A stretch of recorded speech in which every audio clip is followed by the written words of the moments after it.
Le combat mené par les collectifs de victimes avance pour faire reconnaître les sévices qu'ils ont subis.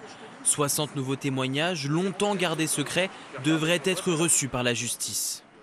Aujourd'hui, on a certains, et on le sait, qui ont écrit déjà des témoignages, mais pour nous, mais qui minimisent beaucoup les choses, qui racontent pas tout, qui rentrent pas dans les détails. Quand ils vont être auditionnés, ils vont être obligés de rentrer dans des détails et autres.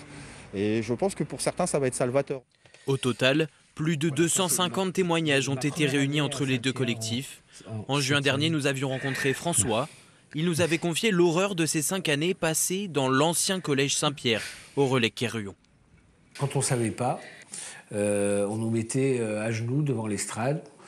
Les 10 élèves à genoux, un à un, se mettaient debout et recevaient la raclée réglementaire. Il y a des gens qui urinaient avant que son tour arrive, tout le monde avait peur.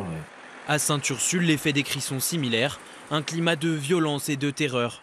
Certaines victimes évoquent aussi des violences sexuelles qui auraient été commises par l'abbé Choquer, qui enseignait le français jusque dans les années 80. C'est du passage à tabac, ça va jusqu'au sang. On jette des élèves contre un radiateur. On traîne une jeune femme, une jeune fille de 15 ans par les cheveux dans tout un couloir. Cette nouvelle phase devrait permettre aux victimes qui le souhaitent d'engager des procédures à l'encontre des auteurs présumés, pour certains encore vivants.